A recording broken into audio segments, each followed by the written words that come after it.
Graça e paz, guerreiros, episódio número 13 da série Descortinando o Adventismo, volume 1. Para quem quer saber mais sobre o livro, acesse o site descortinandoadventismo.com e lá você vai poder adquirir o livro físico ou e-book, etc. e tal. Para você que está assistindo essa série agora pela primeira vez, no episódio 13, dá uma olhadinha nos outros episódios, está bem bacana. A gente vem falando basicamente, trazendo aqui em forma de vídeo um resumo do que foi escrito no livro. O livro tem 480 páginas, é muita coisa, são mais de 300 notas de rodapé, é muito conteúdo, mas a gente está tentando trazer basicamente algo resumido aqui por uma direção do Espírito Santo, para quem não gosta de ler, ter acesso a pelo menos parte desse conteúdo através de vídeo. Tá bom, gente? Então acesse lá, descortinandoadventismo.com, para você saber mais. Bom, sem mais delongas, vamos entrar aqui hoje num assunto que é também bem interessante, bem importante, muito importante. Obviamente, senão a gente não teria tirado tempo para fazer considerações a respeito dele no livro. E isso tem que ser trazido à tona para os adventistas, para que eles fiquem sabendo, por diversos motivos. Nós estaremos falando hoje a respeito do estado dos mortos, tá? Algo que foi muito distorcido aí para os adventistas. É um assunto complexo e longo. Então hoje a gente vai estar trazendo a parte 1 desse assunto. Daqui a 3 dias, também às 7h59, nós vamos estar trazendo a parte 2, para poder complementar aí todo esse assunto, que é muita coisa. Realmente, a gente tem que desconstruir muitos ensinamentos errados que foram dados aí aos adventistas. Claro, esse vídeo não é essa série e o livro, tá? Não foi feita somente para os adventistas. Ele foi feito para qualquer um que tenha interesse em saber um pouquinho mais a respeito do adventismo, e também para aquelas pessoas que têm parentes, têm amigos no adventismo, ou que por um acaso talvez queiram um dia debater com mais propriedade, né, o porquê dessas doutrinas serem falsas. Então, assim, essa série é voltada também para essas pessoas, para que elas possam ter esse conhecimento, né, para de fato conseguirem argumentar da maneira correta o porquê que essas outras doutrinas aí, todas essas doutrinas distintivas, né, adventistas, estão infelizmente completamente erradas. Na verdade, felizmente, né, porque se estivessem corretas, enfim, o mundo seria um local bem mais difícil de se navegar, o mundo espiritual também, e Deus teria um caráter que não é o caráter real dele, né? Então, a gente vai estar desconstruindo tudo isso, e hoje a gente vai estar iniciando, né, mais esse assunto aí, trazendo o conteúdo desse assunto. Daqui a 3 dias, então, a gente dá continuidade, mas vamos lá. Então, gente, basicamente a gente já pincelou algumas coisas, né, a respeito do estado dos mortos. A gente falou, por exemplo, o porquê que a Igreja Adventista insiste nessa ideia da mortalidade da alma, do sono da alma, né, a alma que dorme, né. Obviamente foi um mecanismo ali utilizado para poder fazer funcionar a doutrina do juízo investigativo. O caso é que quando você traz uma doutrina errada, né, como a gente já explicou, para dentro da igreja, você tem que trazer várias outras doutrinas erradas também, para que a coisa possa funcionar. Então pensa o seguinte, é como se fosse um navio, né, navegando em alto mar, que se desviou um pouquinho para o lado errado. Vamos fazer para a esquerda, né? Desviou um pouquinho para a esquerda aqui, ó, tá? Só que agora, né, o destino ele vai ser completamente errado, tá? Vai ser completamente errado, porque agora você vai ter que pegar um outro caminho, né? Vai ser pego um outro caminho em diversas outras doutrinas, tá? Então é isso que acontece no Adventismo, e isso faz com que o quê? Faz com que, primeiro, essa igreja seja chamada de seita, caracterizada como uma seita. Porque o que é uma seita? Uma seita é uma igreja que se diz ser verdadeira, porém possui doutrinas, né, que não são as doutrinas corretas cristãs. Então você tem uma igreja com uma roupagem cristã, né? Você vê, você acha que é cristã, mas quando você entra ali e começa a mexer, né, melhor no guarda-roupa, você vê que não tem nada a ver com as doutrinas bíblicas de fato ali cristãs. Então é um outro evangelho, são outras doutrinas, não é o cristianismo. É isso que eu quero que vocês entendam, não é o cristianismo.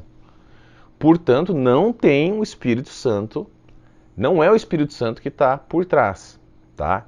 Então, assim, é isso que eu quero que vocês entendam. É uma outra coisa, é algo estranho, tá? E isso inclui também o estado dos mortos. Então, assim, gente, na verdade, o que Ellen White fez? Ela não se contentou, né, em basicamente manter os membros adventistas ali numa ideia errada com relação a somente a que eles nunca podem dizer que estão salvos, né? Então a paranoia, ela não terminou ali, né, na fase viva do membro adventista. Ele não está paranoico somente durante a fase viva dele, mas também com relação à morte dele. Então ela conseguiu distorcer tudo, né? Você já sabe, ela martelou essa ideia. Ninguém pode dizer que está salvo. Nunca. Tá? E agora também com relação à morte, ela aplicou uma outra paranoia aí, tá? Que é basicamente distorcer os ensinamentos bíblicos a respeito do que acontece com o cristão após a morte, né? Então assim, e ela distorceu isso tanto com relação aos justos quanto com relação aos ímpios, tá? Então assim, a gente já falou um pouquinho que nós somos seres tricotômicos e não dicotômicos, né? Isso já ficou claro para vocês. A gente também explicou o porquê que Ellen White e a sua trupe, eles têm que suprimir a ideia de que você tem um espírito, ou que na verdade você é um espírito que está dentro de uma alma, que está dentro de um corpo, né? Toda a tricotomia do ser está no capítulo anterior, para quem quiser dar uma olhada depois. Mas assim, hoje a gente vai falar então sobre toda essa questão da morte. O que acontece na morte, afinal de contas? Será que a gente fica nesse sono, nesse limbo, né? Em que a gente está ali dormindo? Mas que história é essa? Mas Jesus não falou ali, né?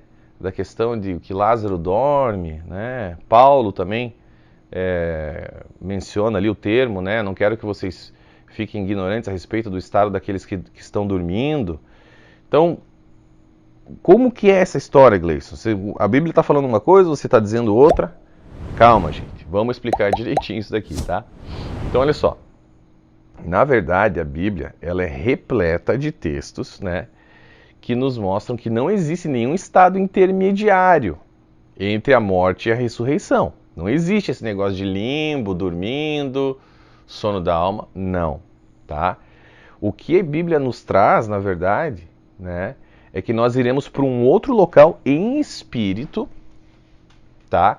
E que durante todo esse processo nós estaremos totalmente conscientes do que está acontecendo. Pega a tua Bíblia, vamos entrar ali pesado agora sobre esse assunto aí, tá? Abre lá, 2 Coríntios, capítulo 5, versos 4, 6 e 8, olha lá. Pois enquanto estamos nesta casa, gememos e nos angustiamos, porque não queremos ser despidos, mas revestidos de nossa habitação celestial, para que aquilo que é mortal seja absorvido pela vida. Portanto, temos sempre confiança e sabemos que, enquanto estamos no corpo, estamos longe do Senhor. Temos, pois, confiança e preferimos estar ausentes no corpo e habitar com o Senhor. Gente, por favor, gente. Mais claro que isso aqui, mas a gente vai deixar mais claro que isso, tá? Mas isso aqui já está bem claro. Coloca aí a mortalidade da alma nesse verso, vê se você vai conseguir entender. Você não consegue entender. Agora, coloca a imortalidade da alma. E a gente já vai explicar o que quer dizer esse termo imortalidade da alma. Não é imortalidade absoluta. O único imortal absoluto é Deus. A Bíblia também deixa isso bem claro, mas vamos continuar aqui. Olha o que ele diz ali. Olha em Filipenses, esse texto de Filipenses aqui, não tem nem como discutir. Porque para mim o viver é Cristo e o morrer é lucro. Viver é Cristo, morrer é lucro. Caso continue vivendo no corpo, terei fruto do meu trabalho. E já não sei o que escolher. Estou pressionado dos dois lados. Desejo partir e estar com Cristo. Meu Deus! Partir e estar com Cristo. Qual é a dificuldade? O que é muito melhor. Contudo, é mais necessário por causa de vocês que eu permaneça no corpo. Convencido disso, sei que vou permanecer e continuar com todos vocês para o seu progresso e alegria na fé. Gente, né? Paulo deixa claro aí nesse segundo texto, primeiro, que ele não tem absolutamente nenhum medo da morte, porque morrer para ele seria lucro, já que ele estaria imediatamente com Cristo. Imediatamente. Né? Mas assim, pelo trabalho que ele ainda deveria fazer, realizar na Terra, ele preferiria o quê? Permanecer no corpo. A única maneira lógica, né, de a gente tentar entender que a morte parecesse lucro para Paulo, é que ele obviamente tinha absoluta certeza de que ele imediatamente estaria com Cristo após a sua morte. Logo após a sua morte, né? Se ele cresce, pensa bem, se Paulo cresce no sono da alma e ele ensinasse a respeito do sono da alma, como a igreja adventista quer que você, né, acredite, ele teria que pensar com muito cuidado ali, colocar na balança, né, se seria melhor ele morrer e esperar séculos, milênios, né, em uma espécie de limbo ali, intermediário de não existência, até a sua ressurreição, né, para finalmente ter um encontro com Cristo. Não faz sentido nenhum, né? Ou se ele ficaria com a igreja de Corinto ali, ou a igreja de Filipenses, que ele tanto amava, né, a fim de ajudá-los a estabelecer ali de uma maneira mais firme, se estabelecerem, né, de uma maneira mais firme em Cristo. Então, assim, eu não creio que Paulo, né, na verdade eu tenho absoluta certeza que Paulo não cria nessa teoria do sono da alma, senão ele não teria dito isso, tá? Na verdade, ele nunca poderia ter colocado a primeira opção de morrer como lucro, tá? Porque ele tinha um trabalho a fazer ali com a igreja de Filipos, né? Com os filipenses. Então, por favor, né, gente? Mas assim, ali no primeiro texto que a gente trouxe, né, que é 2 Coríntios capítulo 5, ele solidifica ali, sem qualquer sombra de dúvidas, que enquanto ele está no corpo, ele está ausente do Senhor, né? Mas quando ele morresse, se ausentasse do corpo, ele estaria imediatamente com o Senhor. Então, assim, é um absurdo a gente querer interpretar de uma outra forma, tá? A gente também vê, por exemplo, ali, ó, em 2 Coríntios 12, 2 a 4, né? Quando ele fala, ó, conheço um homem em Cristo que há 14 anos foi arrebatado ao terceiro céu. Se foi no corpo ou fora do corpo, não sei, Deus o sabe. E sei que esse homem, se no corpo ou fora do corpo, não sei, mas Deus o sabe, foi arrebatado ao paraíso e ouviu coisas indizíveis, coisas que ao homem não é permitido falar, né? O que ele deixa claro aqui é que é possível, primeiro, que a pessoa em espírito, né, vá até o céu, vivo, quanto mais morto, tá? Morreu no corpo, o espírito dele continua vivo. Ok? Então, assim, esses versos aí, para mim, já são suficientes, mas a gente vai ver muito mais coisa. Calma, a gente só está começando, está esquentando os motores aqui, tá? Então, gente, Paulo, quando a gente começa a analisar isso, a gente vê que, por exemplo, Paulo ele era muito detalhista, né, nas suas cartas.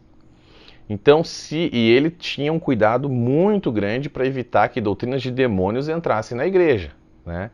Se a doutrina da imortalidade da alma fosse uma doutrina equivocada, ele não teria falado essas coisas, tá? Ele teria tomado muito mais cuidado ao colocar esse tipo de termo, né? E assim, solidificar, tá? Filipenses, Coríntios, entre outros. Olha o que ele diz aqui, por exemplo. Na verdade, ele teria até alertado as pessoas, não caiam nessas doutrinas. Mas ele não fez isso. Ele indicou que era aquilo que ele cria. Olha o que diz ali em Romanos 8:10. Mas se Cristo está em vocês, o corpo está morto por causa do pecado. Mas o Espírito está vivo por causa da justiça. Tá? Então, assim, o nosso corpo corruptivo, pela entrada do pecado no mundo, ele é mortal, né? Ele, na verdade, a gente já está morrendo a cada segundo que passa aqui, tá? Agora, por causa de Cristo, o sacrifício que ele fez na cruz, o destino dos nossos espíritos já está assegurado. O nosso espírito está cada vez mais vivo e nunca morrerá, se de fato a gente aceitou a Cristo, né? Olha ali o que ele fala, olha o que Pedro fala. Olha como Pedro usa termos bem parecidos aqui, ó, com que os quais Paulo também utilizou. Considero importante, enquanto estiver no tabernáculo deste corpo, despertar a memória de vocês, porque sei que em breve deixarei este tabernáculo, como nosso Senhor Jesus Cristo já me revelou. Eu me empenharei para que, também depois da minha partida, vocês sejam sempre capazes de lembrar-se destas coisas. Esse tom que Pedro emprega aqui nessa carta, né? Primeiro, ele relega o corpo dele como uma casa, como um templo, né? Um tabernáculo, que em breve será deixado para trás, né? Mas ao mesmo tempo ele imprime uma ideia ali de continuidade da existência dele imediata após a partida, tá? Que irá permanecer, obviamente, fora do corpo, né? Da mesma forma que Paulo fez. Olha o que Tiago coloca aqui agora, Tiago 2,26. Assim como o corpo sem espírito está morto, também a fé sem obras está morta. O espírito ele consegue deixar o corpo e permanecer intacto, mas o corpo não. O corpo não consegue fazer nada sem o espírito dentro dele. É o que Tiago deixa claro aqui. Se o espírito não permanecesse vivo depois que ele deixasse o corpo, Tiago teria deixado claro, né, essa mesma equivalência ali, mas ele não faz isso. Ele não faz essa reciprocidade com relação ali ao corpo, da mesma forma que ele fez com relação ao espírito, tá? Olha o que Jesus falou, gente. Olha aqui, ó. Quando ele ressuscitou a filha de Jairo, olha o que ele disse. Mas, olha lá, Lucas 8, 54 e 55. Mas ele a tomou pela mão e disse: Menina, levante-se. Agora olha o que Lucas disse que aconteceu.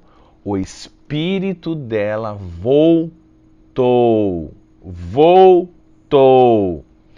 E ela se levantou imediatamente. Então Jesus lhes ordenou que lhe dessem de comer. O corpo sem espírito está morto. Mas o espírito da menina, nesse caso, voltou ao corpo, que foi ressuscitado pela ordem de Jesus, né? Olha o que Jesus disse quando estava morrendo. Jesus bradou em alta voz: Pai, nas tuas mãos entrego o meu espírito, né? Tendo dito isso, expirou. Cristo entregou muito mais do que o fôlego de vida ao Pai, tá? Isso a gente já sabe, né? Ele entregou o espírito dele, tá? E na verdade a gente vai falar sobre esse negócio daqui a pouco aqui, né? Porque na tese adventista, se existe de fato um sono da alma, aonde que ficou a segunda pessoa da Trindade durante 3 dias até ele ressuscitar? Até Jesus ressuscitar? Aonde ficou Jesus? Sumiu? Desapareceu? A gente vai falar sobre isso daqui a pouco, tá? O corpo dele morreu, mas o espírito dele nunca poderia ter morrido ou ficado num estado intermediário. Essa é, acho que é a maior das heresias já ensinadas pela Igreja Adventista, tá? Mas a gente tem um problema grande aí. Bom, em João 2,19, Jesus disse que ele mesmo reergueria o seu próprio corpo em sua ressurreição. Se ele estivesse dormindo ali, não teria como, tá? Então foi o próprio Espírito dele que comandou que o corpo dele voltasse a viver. Quando no livro de Atos a gente vê ali a morte de Estevão, a gente nota que a mesma coisa, o mesmo tom é empregado ali, né? O mesmo imediatismo, aquela sensação de urgência é colocada na morte de Estevão, quando ele diz para que Deus recebesse o espírito dele. Não faria nenhum sentido ele falar, receba o meu fôlego de vida. Olha o que está escrito aqui, em Atos 7, 55 a 59. Mas Estevão, cheio do Espírito Santo, levantou os olhos para o céu e viu a glória de Deus. E Jesus de pé à direita de Deus e disse, veja o céu aberto e o Filho do Homem de pé à direita de Deus. Mas eles taparam os ouvidos e, gritando bem alto, lançaram-se todos juntos contra ele, arrastaram-no para fora da cidade e começaram a apedrejá-lo. As testemunhas deixaram seus mantos aos pés de um jovem chamado Saulo, enquanto apedrejavam Estevão. Este orava, Senhor Jesus, recebe o meu espírito. Tá? Ele estava ansioso para que Cristo recebesse o espírito dele, para que ele pudesse estar com Cristo, não para que ele receba meu fôlego de vida. Gente, não faz nenhum sentido, tá? Vamos usar um pouco a cabeça aqui, né? Então, assim, gente, mais uma vez, né? Vocês sabem que Ellen White diz que nós não podemos dizer que somos salvos, que estamos salvos, né? E a gente já falou sobre isso, né? Existem vários versos que dizem o contrário, né? Olha ali, por exemplo, declarou-lhe Jesus, eu sou a ressurreição e a vida. Quem crê em mim, ainda que morra, viverá. E todo aquele que vive e crê em mim, jamais morrerá. Crês nisto? João 11, 25 a 26. Asseguro-lhes que aquele que crê tem a vida eterna. João 6, 47. Né? Então nós temos a vida eterna agora. Isso é muito importante para que o adventista saiba. Por quê? Para que ele tenha uma paz no interior dele. Para que ele não fique pensando, ai meu Deus, eu tô, e agora? Não sei se eu tô... Não é para nunca saber se eu tô salvo. E agora? Será que eu tô salvo? Quando eu já vi uma pessoa falar, um pastor, uma vez ele deu um testemunho dizendo que ele foi, ele estava no hospital junto com o adventista e o adventista estava para morrer, estava no leito da morte ali. E aí esse adventista, todo o período que ele passou ali antes de falecer, ele passou extremamente preocupado, estressado, angustiado, ansioso, porque ele não sabia o que ia acontecer com ele. Ele não sabia que ele estava salvo. Vocês entendem isso, gente? Talvez vocês que são jovens agora, que estão com toda a energia, talvez vocês não pensem nisso. Mas o cara que está ali, tá, né, velhinho já, ou doente, ele quer saber se ele está salvo. Isso faz toda a diferença para essa pessoa. Né? E a igreja adventista, infelizmente, está roubando isso, essa verdade muito importante dessas pessoas. Tá? Olha lá, 1 João 5,13. Escrevi-lhes estas coisas a vocês que creem no nome do Filho de Deus, para que vocês saibam que têm a vida eterna. Ele já tem a vida eterna.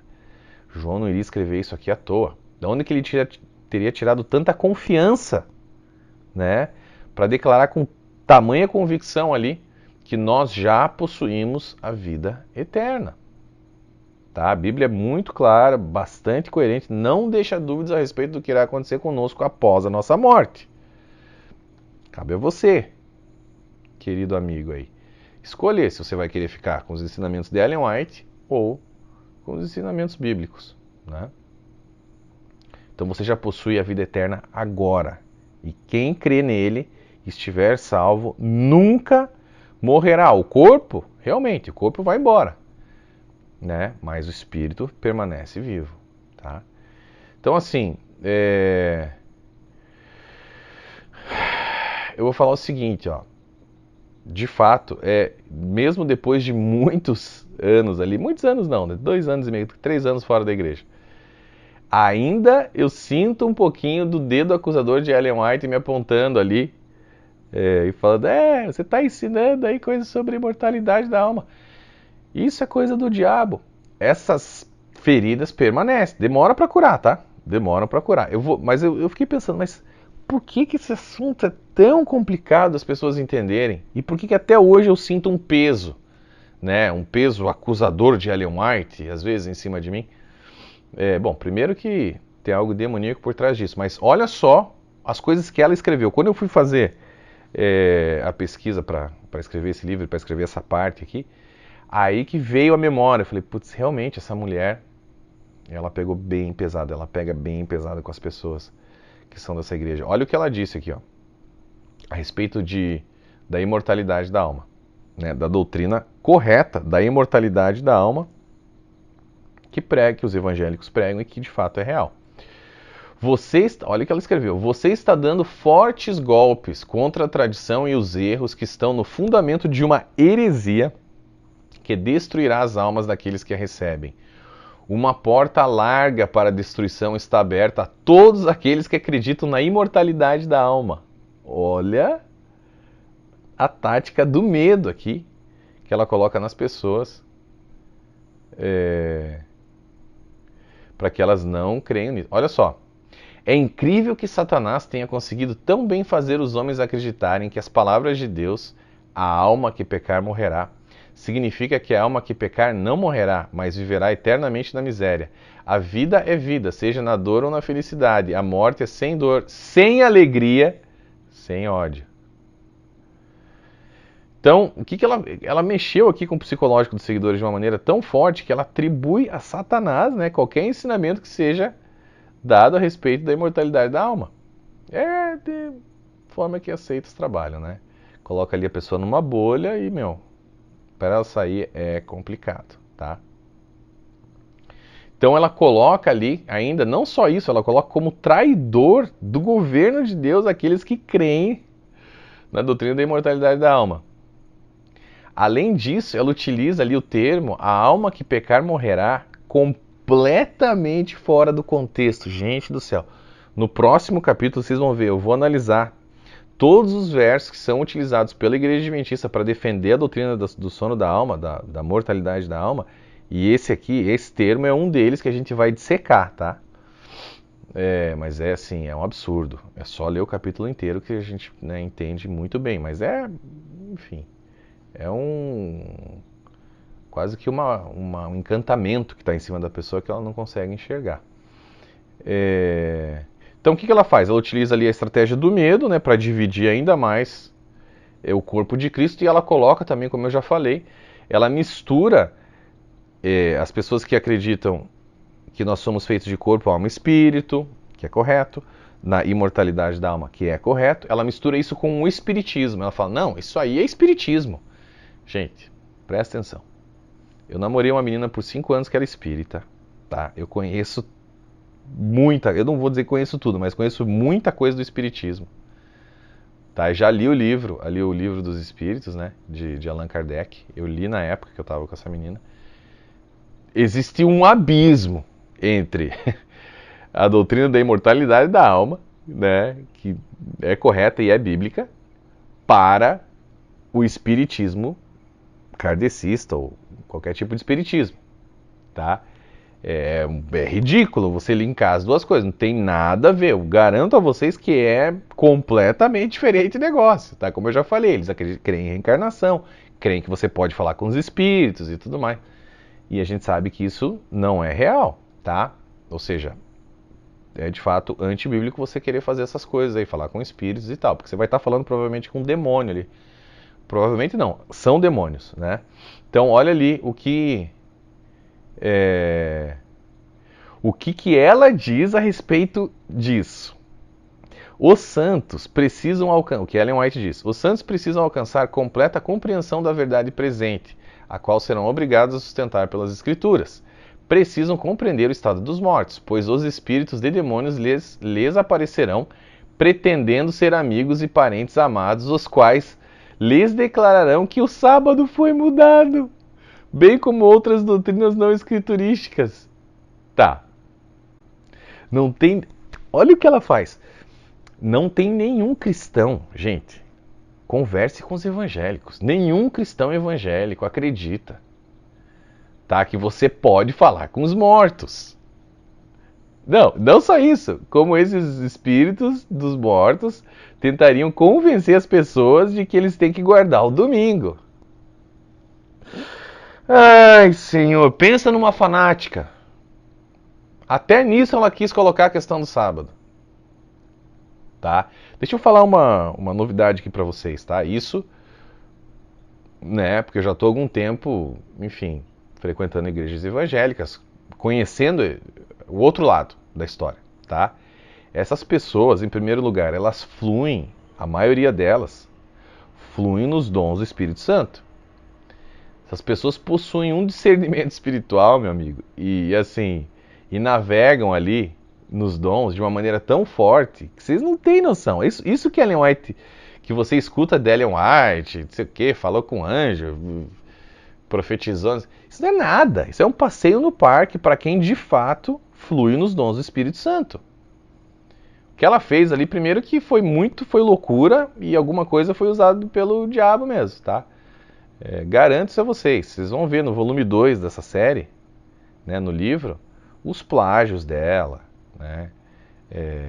Todas as heresias, as loucuras, tá? As viagens intergalácticas que ela fez. Enfim, meu. Bom, deixa isso pra lá. O fato é, essa mulher tinha um problema sério, tá? Mas o que acontece? Então, assim, esse pessoal, esses evangélicos, eles fluem nos dons. Então, vocês não.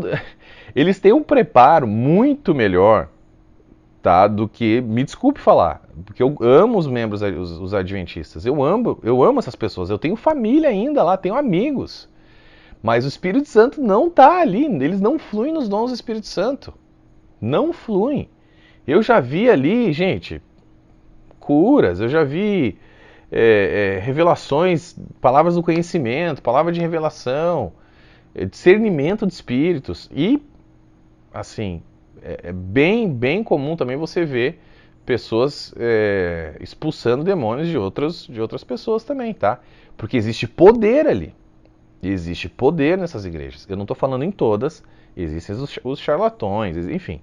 Existe, isso também existe, é óbvio, tá? Mas existe de fato os dons reais do Espírito Santo. Então essas pessoas, elas têm muito mais preparo para discernir e, obviamente, entender que você não vai estar falando com um espírito, com um demônio achando que é um espírito de alguém que morreu, gente. Isso aqui é uma loucura que ela vai estar falando. Tá? Ela devia, assim, ter uma ideia dos membros adventistas ali que eles eram bem ingênuos, né, para acreditar nesse tipo de coisa, tá? Até porque nós temos, por exemplo, ali vários versos bíblicos. A Bíblia, o Antigo Testamento, né, o Pentateuco, não é exclusivo da Igreja Adventista, tá? Então as pessoas têm acesso, os evangélicos têm acesso à Bíblia, tá? E aliás, né, a gente está vendo aqui que eles sabem muito mais do que os adventistas. Essa é a realidade, infelizmente. Mas olha aqui, ó. Olha o que diz, por exemplo, Deuteronômio 18, 9 a 13. Olha lá. Não permitam que se ache alguém entre vocês que queime em sacrifício seu filho ou sua filha, que pratique adivinhação ou dedique-se à magia ou faça presságios ou pratique feitiçaria ou faça encantamentos, que seja médium ou espírita, ou que consulte os mortos. O Senhor tem repugnância por quem pratica essas coisas, e é por causa dessas abominações que o Senhor, o seu Deus, vai expulsar aquelas nações da presença de vocês. Permaneçam inculpáveis perante o Senhor, o seu Deus. Levíticos 19:31. Não recorram aos médios, nem busquem os espíritas, pois vocês serão contaminados por eles. Eu sou o Senhor, o Deus de vocês. E 1 Crônicas 10, 13 a 14. Saul morreu porque foi infiel ao Senhor, não guardou a palavra do Senhor e chegou a consultar uma médium em busca de orientação em vez de consultar o Senhor.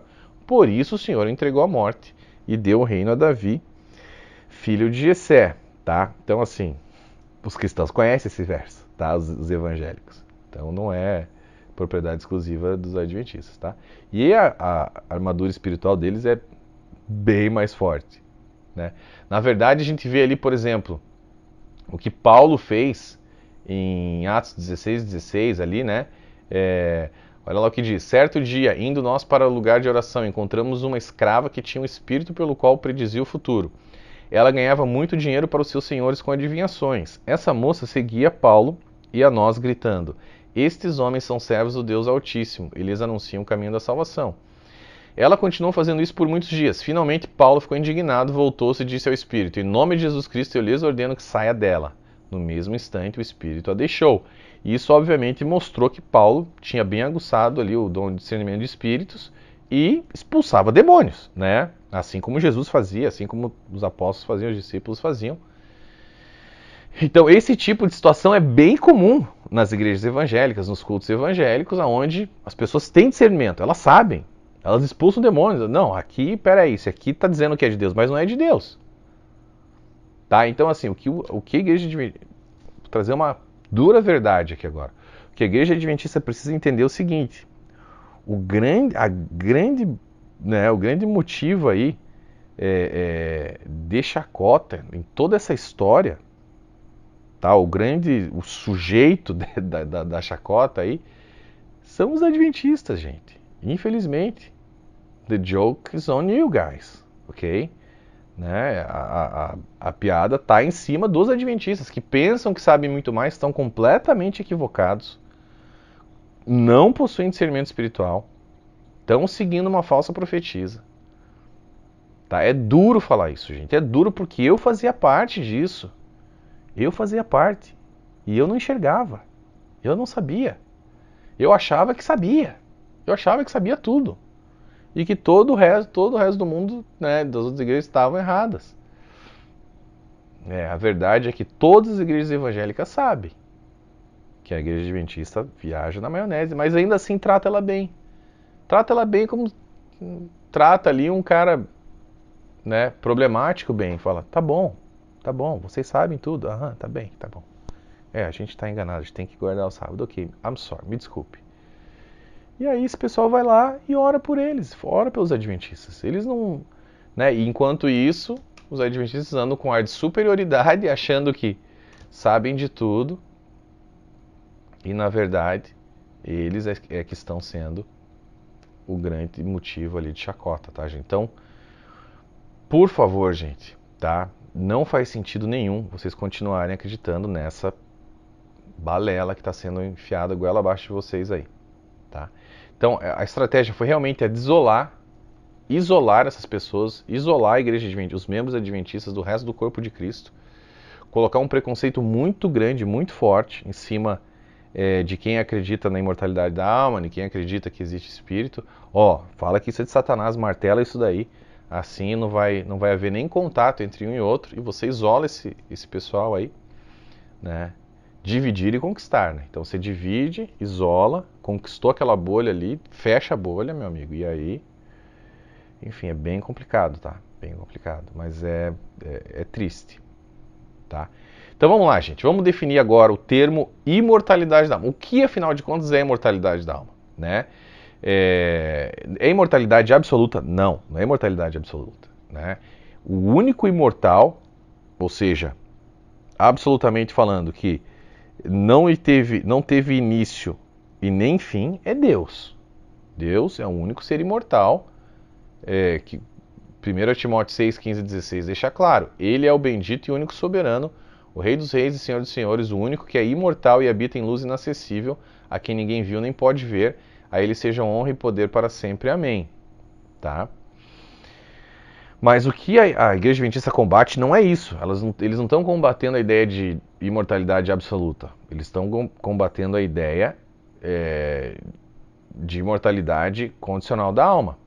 Tá? Porque, na verdade, a Ellen White ela acredita na imortalidade, mas do jeito dela. Olha o que ela diz ali. Os justos vivos são transformados no momento, no abrir e fechar de olhos, a voz de Deus, foram eles glorificados. Agora tornam-se imortais. E com os santos ressuscitados são arrebatados para encontrar o Senhor nos ares. Tá?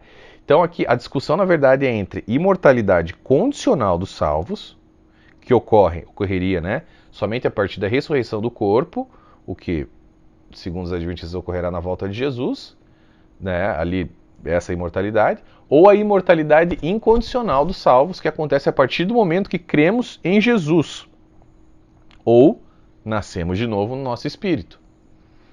Tá? Nenhuma nenhuma igreja ou vertente cristã defende a ideia da imortalidade absoluta do ser humano. Não.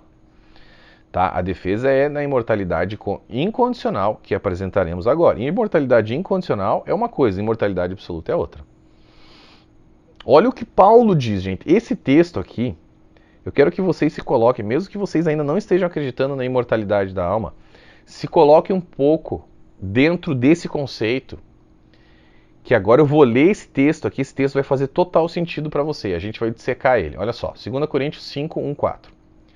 Sabemos que, se for destruída a temporária habitação terrena em que vivemos, temos da parte de Deus um edifício, uma casa eterna no céu, não construída por mãos humanas. Enquanto isso, gememos, desejando ser revestidos da nossa habitação celestial, porque estando vestidos não seremos encontrados nus.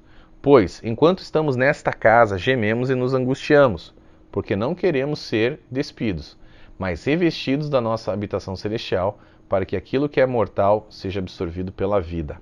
Vamos dissecar esse negócio aqui aos poucos para vocês entenderem, porque é um pouquinho complicado mesmo. Olha lá. Sabemos que, se for destruída a temporária habitação terrena em que vivemos, né, essa parte aí, ó, essa temporária habitação é o nosso corpo corruptível, aquele que a gente possui agora, esse corpo aqui, tá? Olha só, vamos dissecar aos poucos tudo aqui para vocês entenderem. Depois, temos da parte de Deus um edifício, uma casa eterna no céu, não construída por mãos humanas. Mais uma vez, isso aqui lembra muito o santuário celestial, mas tudo bem. Então não vamos entrar nisso agora, senão vai ficar confuso. Esse edifício, ou casa eterna no céu que está falando ali, é o próprio céu. Tá? No qual nós viveremos em espírito, sem o nosso corpo corruptível, imediatamente após a nossa morte. Tá? Tá bem aí? Tá certinho aí? Depois, um outro dia, eu falo sobre esse negócio do santuário celestial ali, que senão vai ficar muito confuso agora. Enquanto isso, gememos, desejando ser revestidos da nossa habitação celestial, porque estando vestidos, não seremos encontrados nus. Tá? Então o que Paulo está querendo dizer aqui? Ele diz que enquanto a gente estiver no céu em espírito, né, nós gememos porque a gente deseja estar revestido da nossa habitação celestial, que é o corpo que a gente recebe na ressurreição, o corpo incorruptível. Tá? Porque estando vestidos, ou seja, com um corpo novo, um novo corpo, nós não estaremos mais nus. Ou seja, somente no espírito, sem um corpo físico. Porque, gente, o ser humano ele nunca foi criado para viver sem um corpo. Tá? Nós somos feitos à imagem e semelhança de Deus, somos seres tricotômicos. Tá? E para vivermos no mundo físico, a gente precisa de um corpo físico. Lembre-se, que a escatologia adventista confunde ainda mais as pessoas. Mas quando o cara morre, então qual que é o correto? O sujeito morre, está salvo, ele vai para o céu em espírito, o corpo dele está aqui, tá? Ele vai ficar um tempo lá, até a vinda de Jesus. Quando Jesus voltar, tá, a gente vai descer junto com ele. E aí sim, somos ressuscitados no nosso corpo incorruptível. E aí, o governo nosso, nós iremos morar nessa terra aqui. Lembre-se, a santa cidade, Santa Jerusalém, será descida aqui. O governo é aqui. Nós viveremos aqui, em nova terra, numa nova terra. Tá bom, gente? Então, para a gente viver nesse mundo físico, a gente precisa de um corpo físico, mas agora ele vai ser um corpo incorruptível. É por isso que Paulo diz que ainda estaremos gemendo, desejando ser revestido do nosso corpo corruptível enquanto a gente está no céu. Porque ainda não chegou, não é isso ainda. Lá vai ser muito bacana, legal, né? Mas não é ainda, não estaremos completos ainda. Olha lá. Pois enquanto estamos nesta casa, gememos e nos angustiamos, porque não queremos ser despidos, mas revestidos da nossa habitação celestial, para que aquilo que é mortal seja absorvido pela vida. Então, essa casa que ele está falando ali é o nosso corpo atual, corruptível, que a gente possui agora, do qual a gente não quer ser despido, porque ninguém quer morrer, ninguém quer ficar sem um corpo, tá? Porque a gente não foi criado para ficar sem, viver sem um corpo, como os anjos, por exemplo, que são somente espíritos, né? Espíritos ministradores. Então, o que a gente almeja é ser revestido da nossa habitação celestial, ou seja, do nosso corpo incorruptível, né, para aquilo que é mortal, que é o nosso corpo corruptível atual, que um dia morrerá, seja finalmente absorvido pela vida, portanto, encapado por um corpo incorruptível que nunca morrerá. Então, imortal em espírito, a gente já é, você já é, tá? Aceitou a Cristo, você está salvo, né? Agora, claro, permaneça no caminho de santidade, porque você pode jogar fora também a salvação. Você pode jogar fora. Tá? Mas se você aceitou a Cristo e vai continuar no caminho, você vai ser salvo. Então você já está imortal, você já está salvo. Você já está salvo. Ok? Isso que você tem que entender, amigo. Você já está salvo, fique tranquilo. Mas não vai sair fazendo loucura por aí, que você pode jogar a tua salvação fora também. Tá? O autor da carta aos Coríntios, mas esse é um outro papo. Okay? Esse é uma outra história, não vamos entrar nisso agora. O autor da carta aos Coríntios consolida esse mesmo pensamento aqui. Olha lá. 1 Coríntios 15, 42, 44. Pois assim também é a ressurreição dos mortos. Semeia-se o corpo na corrupção, ressuscita na incorrupção. Semeia-se em desonra, ressuscita em glória. Semeia-se em fraqueza, ressuscita em poder. Semeia-se em corpo natural, ressuscita corpo espiritual. Se é corpo natural, também é um corpo espiritual. Isso é ponto pacífico, né? Teremos um corpo espiritual aí. Então quem ressuscita é o corpo e não o espírito, tá? Em nenhum momento a Bíblia fala de espíritos ressuscitando, somente de corpos, né? O corpo dessa sepultura ao pó de onde ele veio, o espírito volta a Deus que o deu, claro. Volta ao céu, porque na verdade a gente saiu de dentro dele. Você lembra no último capítulo que a gente falou? Ele nos elegeu dentro dele, Efésios 1:4, tá?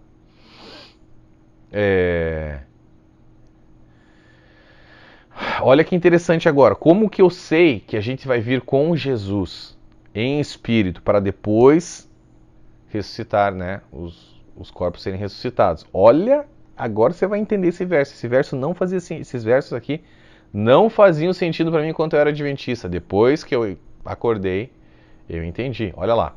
Irmãos, não queremos que vocês sejam ignorantes quanto aos que dormem, para que não se entristeçam como os outros que não têm esperança.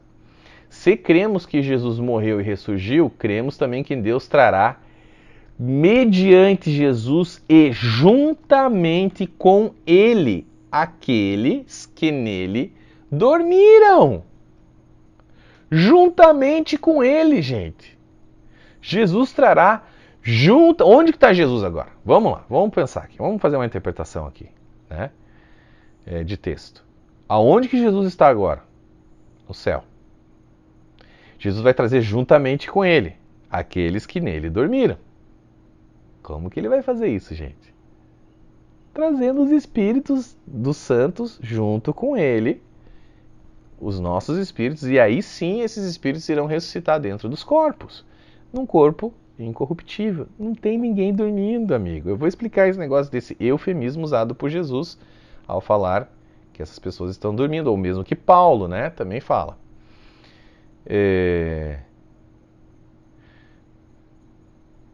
Olha lá. Olha o que Judas fala agora, que corrobora completamente essa visão. Judas, não o traidor, né? Judas, irmão de Jesus ali, olha a carta dele. Enoque, tá em Judas 1, 14 e 15. Enoque, o sétimo a partir de Adão, profetizou acerca deles. Vejam, o Senhor vem com milhares de seus santos para julgar a todos e convencer a todos os ímpios a respeito de todos os atos de impiedade que eles cometeram impiamente e acerca de todas as palavras insolentes que os pecadores ímpios falaram contra ele. Esses santos, obviamente, não são anjos, tá? São os santos mesmo. E é exatamente o que Paulo acabou de falar ali em Tessalonicenses. Mediante Jesus e juntamente com ele, Jesus irá trazer, olha lá, cremos também que Deus trará, mediante Jesus e juntamente com ele, aqueles que nele dormiram. Bem simples, tá, gente? É só você se colocar dentro dessa doutrina aqui que você vai entender facilmente. Ok? Então vamos lá. Agora vamos entender por que ele foi usado essa palavra dormir. Vamos entender essa palavra dormir no seu contexto bíblico, né? A igreja adventista fica insistindo nessa história. Mas Jesus falava dormir, dormir, e queria dizer que, então, que a doutrina do sono da alma, ou da mortalidade da alma, era verdadeira. Não é verdadeira. Em primeiro lugar, a gente vê que toda vez que a Bíblia utiliza essa palavra dormir, ela se refere somente aos justos, né? E não aos ímpios, tá? Outra coisa, toda vez que ela fala isso, dormir, ela sempre se refere ao corpo e nunca à alma ou espírito da pessoa. Tá? Por quê? Porque quando o corpo morre, ele se torna inativo ou inanimado. Daí o termo dormir, né? O nosso espírito não fica inativo, não fica inanimado, ele fica consciente, tá?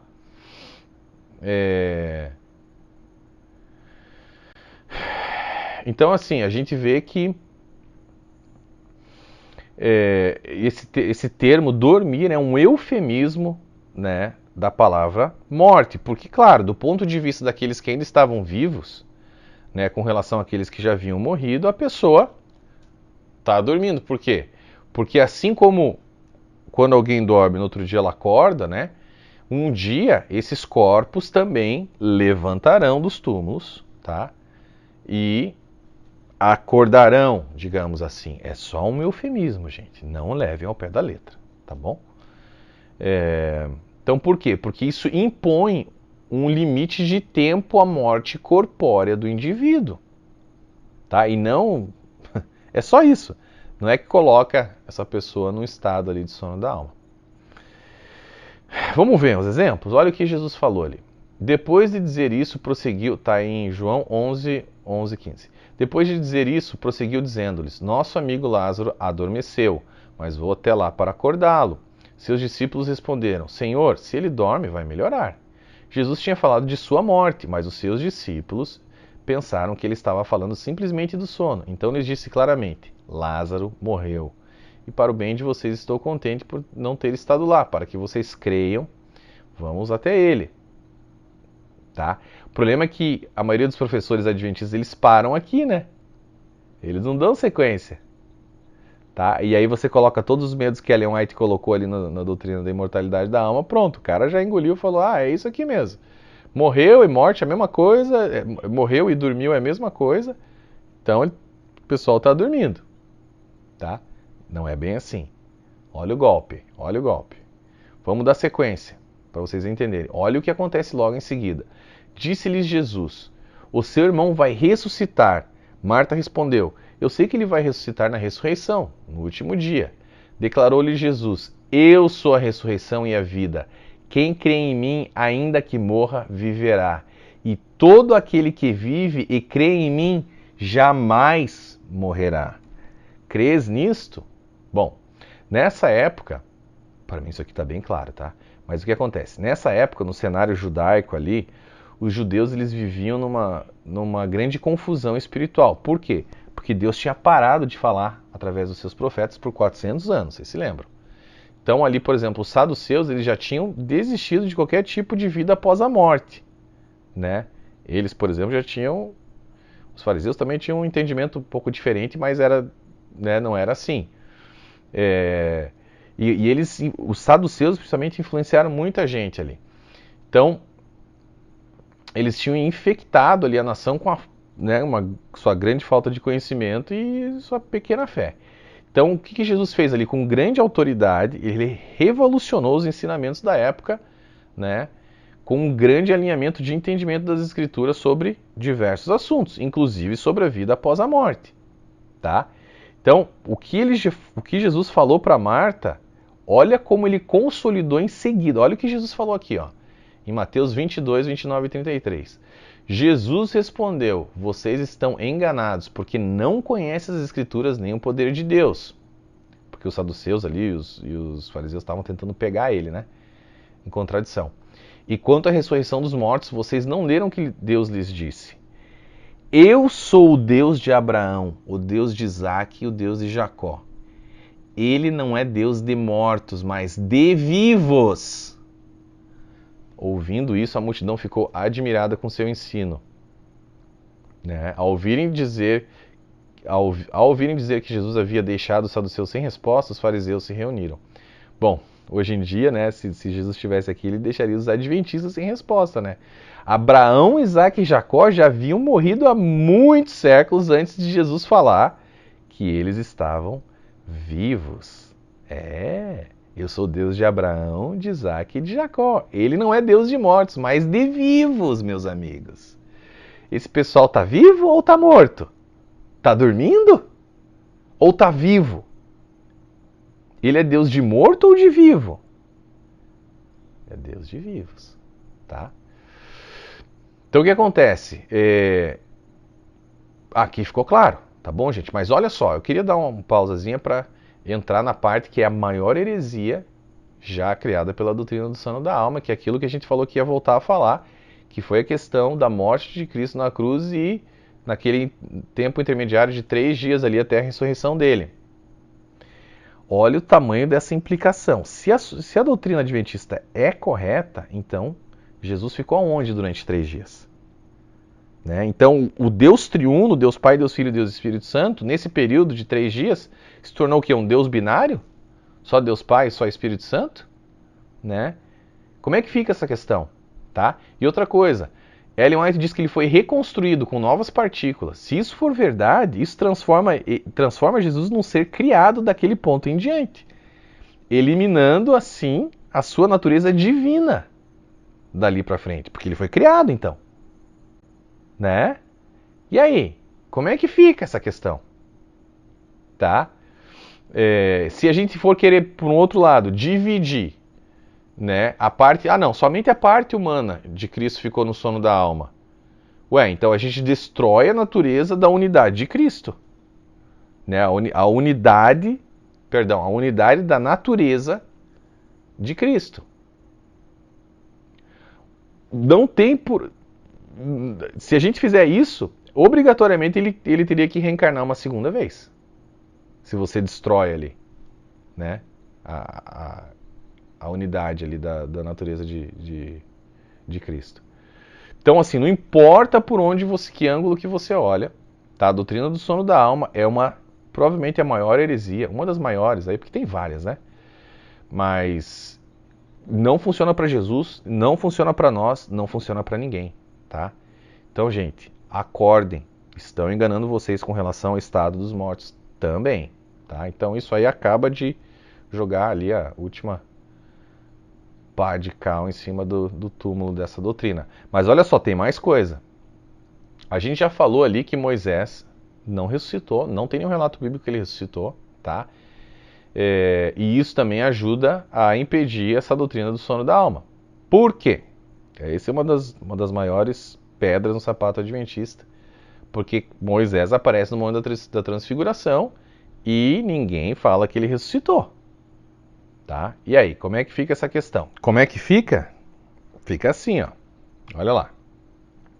Vamos primeiro, né, deixar claro ali qual é o verso que fala sobre isso, sobre a transfiguração, ali o monte da transfiguração e como Moisés apareceu nesse monte.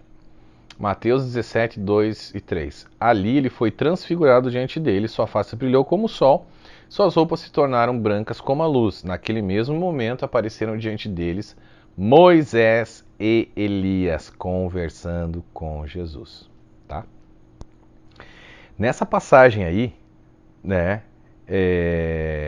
a gente confirma o quê? O que Jesus já havia dito,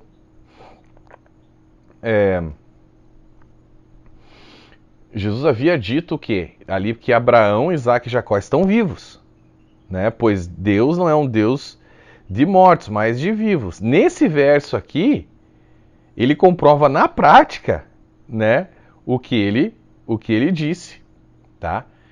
Mostrando para Pedro, João e Tiago Moisés vivo falando com ele no Monte da Transfiguração, ok? Então, o que os adventistas ensinam? Ensinam que Elias estava no monte porque ele representava os vivos que serão trasladados sem ver a morte. E Moisés, por sua vez, estava ali porque ele representava os que iriam ao céu após serem ressuscitados, né, na volta de Cristo. Bom, nesse caso, meus amigos, aí nós temos alguns problemas. Primeiro, então, Moisés seria a primícia dos que dormem? E não Jesus, como relata as Escrituras, né? Eu creio que, na verdade, essa é uma representação da vontade inconsciente de Ellen White e também da Igreja Adventista de substituir a lei de Cristo da Nova Aliança pela lei de Moisés e daí, né, da Antiga Aliança e colocar esse povo todo debaixo do jugo da Antiga Aliança de novo, né? A Bíblia é muito clara, tá? Ela diz que Jesus é as primícias dos que dormem. Olha lá. Mas tenho contado com a ajuda de Deus até o dia de hoje. Por esse motivo estou aqui e dou testemunho, tanto a gente simples como a gente importante. Não estou dizendo nada além do que os profetas e Moisés disseram que haveria de acontecer. Que o Cristo haveria de sofrer e, sendo o primeiro a ressuscitar dentre os mortos, proclamaria luz para o seu próprio povo e para os gentios. Atos 26, 22 a 23. Né? Interessante ver que o Espírito Santo, através ali da caneta de Lucas e das palavras de Paulo, coloca o próprio Moisés para desmentir Ellen White a respeito de sua própria ressurreição. Como é lindo, né? Deus tem um excelente senso de humor, né? O próprio Moisés ali acaba refutando a nossa não querida amiga Ellen White. Olha lá. Olha o que diz. Vamos confirmar isso aqui? 1 Coríntios 15, 20. Mas de fato, Cristo ressuscitou dentre os mortos, sendo as primícias dentre aqueles que dormiram. Ele é a cabeça do corpo, que é a igreja, é o princípio e o primogênito dentre os mortos, para quem tudo tem a supremacia. E de Jesus, que é a testemunha fiel, o primogênito dentre os mortos e o soberano dos reis da terra. O que acontece? A Igreja Adventista ela tenta argumentar desacreditando a Bíblia mais uma vez, né? O que muita gente ali adventista fala a respeito disso? Mas a Bíblia não quis dizer exatamente isso, né? As primícias do que dorme, Jesus. Porque assim, Lázaro também ressuscitou, né? A filha de Jairo também ressuscitou. Né? Ali quando Eliseu caiu, o corpo de uma pessoa caiu ali em cima do corpo de Eliseu, também ressuscitou. Meus amigos, isso é verdade. Só que esse pessoal, né? O que acontece? A Bíblia, ela não entra em contradição, não, amigo. Tá? Quem entra em contradição é Ellen White. É uma vergonha, tá? As pessoas querendo argumentar com relação a esse tipo de coisa aí. Querendo desacreditar a Bíblia, rebaixar, né, o nível da Bíblia ao nível de Ellen White para deixar todo mundo no mesmo nível. Não estão todo mundo no mesmo nível, tá? Aliás, um tá do lado do e outro tá do lado do né? Mas assim, o que acontece? A Bíblia está falando aqui, tá? Quando essas pessoas realmente tiveram pessoas que ressuscitaram, só que elas morreram logo em seguida. A primícia dos que dormem, no caso de Jesus, ele ressuscitou para não morrer mais. Então não é esse tipo de ressurreição que a gente está falando aqui, da primícia dos que dormem. Esse termo é para aquele que ressuscitou e não morreu mais. Por favor, gente. Quem já ressuscitou e já tem um corpo incorruptível. Tá? Agora, a gente tem um outro problema aqui. Tá? Esse problema aqui é bem sério. Tá? Mas primeiro vamos falar o seguinte, vamos ver o que né? Existem 3 menções sobre a morte de Moisés nas Escrituras. E nenhuma delas fala de que Moisés ressuscitou. Olha lá. Moisés, o servo do Senhor, morreu ali em Moabe, como o Senhor dissera. Ele o sepultou em Moabe, no vale que fica diante de Bet-peor. Mas até hoje ninguém sabe onde está o seu túmulo. Moisés tinha 120 anos de idade quando morrera. Todavia, nem os seus olhos, nem o seu vigor se enfraqueceram. Os israelitas choraram Moisés nas campinas de Moabe durante 30 dias, até passar o período de pranto e luto. Olha lá, depois da morte de Moisés, servo do Senhor, disse o Senhor a Josué, filho de Nun, auxiliar de Moisés: meu servo Moisés está morto. Agora, pois, você e todo esse povo preparem-se para atravessar o rio Jordão e entrar na terra que estou para dar aos israelitas. E o último verso que fala sobre a morte de Moisés. Contudo, nem mesmo o arcanjo Miguel, quando estava disputando com o diabo acerca do corpo de Moisés, ousou fazer acusação injuriosa contra ele, mas disse: o Senhor o repreenda. Aonde que diz aí, em qualquer uma delas, que Moisés ressuscitou? Nenhum dos lugares. Mas, né, Ellen White, com a sua pena inspirada, né, escreveu o seguinte: Moisés passou pela morte, mas Cristo desceu e lhes deu vida antes que seu corpo visse a corrupção. Satanás procurou reter o corpo, pretendendo como seu, mas Miguel ressuscitou Moisés e levou ao céu. Satanás maldisse amargamente a Deus, acusando-o de injusto por permitir que sua presa lhe fosse tirada. Cristo, porém, não repreendeu seu adversário, embora fosse por sua tentação que o servo de Deus houvesse caído. Mansamente remeteu-se ao seu pai, dizendo: o Senhor te repreenda. Bom, a gente já falou exaustivamente aqui a respeito de Miguel e Cristo, que eles não são a mesma pessoa, é impossível. Veja nos capítulos anteriores. Mas aqui a gente quer pontuar mais uma vez que é impossível, né? Que a gente já viu, ninguém ficou ali mais do que 3 dias morto e não teve seu corpo em estado de decomposição, tá? Nem o próprio Cristo. Moisés não foi um cara forte, tá? Mas não é melhor que Jesus, ok? Então, ele ficou 30 dias ali, o povo ficou pranteando Moisés. Depois disso, Deus assegurou a Josué que ele estava morto, como eu li ali para vocês, tá? Então, o corpo dele, sim, viu corrupção, e em nenhum local se fala a respeito da ressurreição de Moisés, tá? Agora tem o seguinte, gente. Tem um grande problema aqui, tá? E aqui eu vou encerrar e daí a gente vai continuar no próximo vídeo daqui a 3 dias. Bom, a gente sabe, e isso é ponto pacífico entre teólogos, tanto adventistas quanto evangélicos, que existiu sim a possibilidade de Cristo não conseguir levar a cabo a sua missão na Terra, né? E é por isso que tudo que existe no universo estava em jogo ali durante a vida, a morte e a ressurreição dele. Ou seja, se ele não tivesse obtido a vitória, né, nunca pecando e se oferecendo como sacrifício perfeito por nós, pecadores, né, através da morte de cruz, toda a raça humana estaria perdida, se ele não obtivesse vitória, tá? Bom, se isso é verdade, de fato né, a gente tem que analisar o seguinte: a Igreja Adventista diz que Moisés ressuscitou. Se ele ressuscitou, meus amigos, então ele já apareceu no Monte da Transfiguração com um corpo já glorificado e, portanto, imortal. Ok? E aí? E se Jesus não tivesse obtido vitória na cruz? E a raça humana inteira estivesse perdida? Como que teria ficado a situação de Moisés? Só ele ficaria lá bonitão com o corpo imortal? E toda a raça humana perdida eternamente? E só Moisés lá bem? Como que ele poderia ter esse corpo imortal se Jesus não tinha ainda pago pelos pecados de Moisés na cruz? Ele não poderia ter obtido esse corpo imortal. Então está aí uma grande falha que não possui resposta. Mais uma vez, é uma grande sinuca de bico teológica que a Igreja Adventista não consegue sair. Então, a verdade é, Moisés não ressuscitou, ele não é a primícia dos que dormem, as primícias do que dormem, tá? E o fato dele ter aparecido ali no Monte da Transfiguração não faz disso, né, não faz dele uma pessoa com um corpo glorificado, mas de fato ele apareceu em espírito e com uma forma de visão para aqueles que estavam ali presentes. Essa é a resposta para essa questão e não de que Moisés ressuscitou. Tá bom, gente? Então a gente vai parar por aqui que o vídeo já está longo.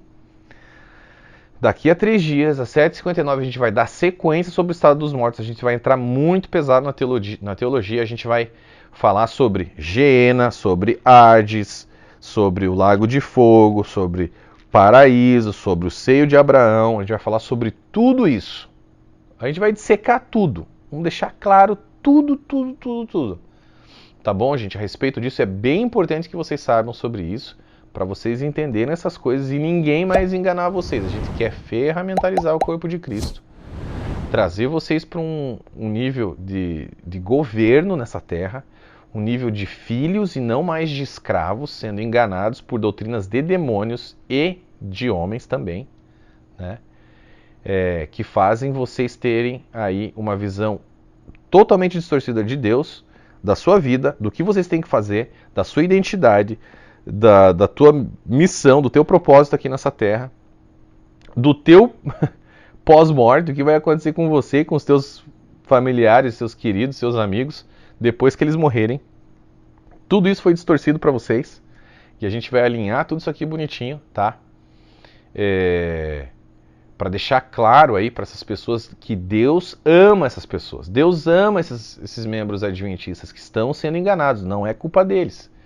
Ele está erguendo seu exército aí para esse período final da história do mundo, mas para isso ele precisa tirar essas pessoas do engano, tá? Porque essas pessoas são ineficazes, infelizmente, no mundo espiritual, não possuem nenhum nível de batalha espiritual eficaz.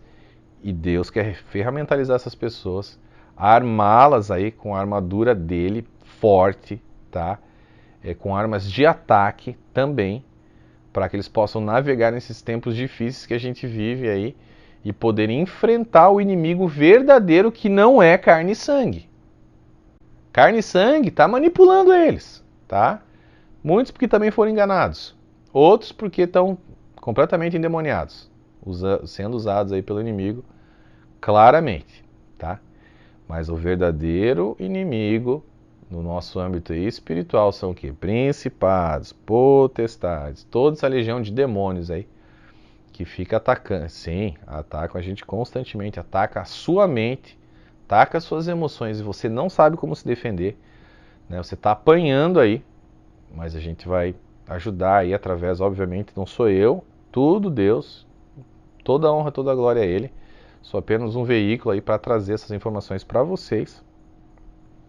Não me importo com críticas, pode falar o que vocês quiserem. Também não me importo com elogios, pode elogiar à vontade também. Não vai me fazer parar, nem avançar, nem nada. É a mesma coisa, tá? Não vai me afetar em nada, nem elogios, nem críticas. Eu vou continuar fazendo o trabalho. Ano que vem a gente vai lançar o volume 2 desse livro. E aí sim vai ficar tudo exposto, tá? Para você que é adventista, para você que se interessa pelo assunto. E a gente vai ajudar sim esse povo a ser libertos desse jugo, dessa seita, esse jugo sectário, que elas foram inseridas aí, para a honra e glória do nosso Senhor Jesus Cristo. Isso vai acontecer em nome de Jesus. Amém. Tá bom, gente? Então, fiquem com Deus. Até a próxima, daqui a 3 dias. E para mais informações sobre o livro, descortinandoadventismo.com. Um abraço.